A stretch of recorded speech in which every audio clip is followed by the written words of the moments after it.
বাস করে এখানে এসে প্যাসেঞ্জার তুলবে না, রাস্তায় দাঁড়িয়ে সামনে এসে বাস দাঁড়াবে, প্যাসেঞ্জার তুলবে, গাড়ি ভর্তি হয়ে গেল,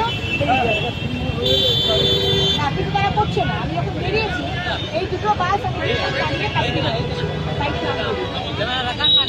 দ্বিতীয় দিন দেখতে না।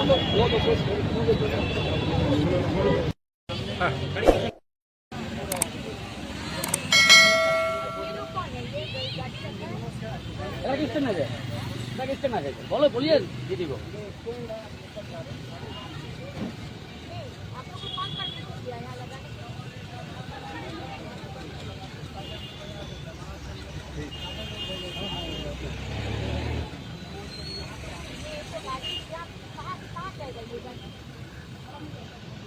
इधर तो आप खड़े करके नहीं रख सकते।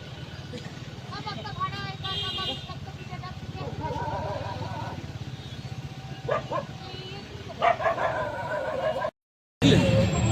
প্রথম লেভেল অফ ফুটপাথ হয়ে গেছে পুরো আসানসোল বাজারে। এখন সেই ফুটপাথের পিছনে আবার আরেকটা ফুটপাথ আছে। Second level of footpath, first level of footpath তখন, সেকেন্ড লেভেল অফ ফুটপাথ যেটা আমাদের ব্ল্যাক রোড, সেই রাস্তার পাশেই দোকান, ঠেলা গাড়ি, ফলের দোকান দখল হয়ে যাচ্ছে। লোকের পার্কিং এর জায়গা নেই, তাই আজকে পার্কিং এর জায়গা দেখতে এসেছিলাম। আমরা দপ্তর থেকে আজকে পার্কিং এর জায়গা করবো যাতে মানুষের অসুবিধা না হয়।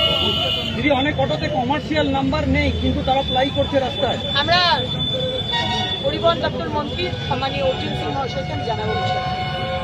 আর বাসগুলো টার্মিনাল থেকে বেরিয়ে এসে রাস্তায় দাঁড়িয়ে প্যাসেঞ্জার তুলছে, আজকে ট্রাফিক জ্যাম হচ্ছে, করা যাবে না। বাস টার্মিনাসের ভেতরে প্যাসেঞ্জার তুলবেন, তারপর বাইরে আসবে। লাগিয়েছো? হ্যাঁ, এটা লাগাই যাবে। গাড়ি আছে।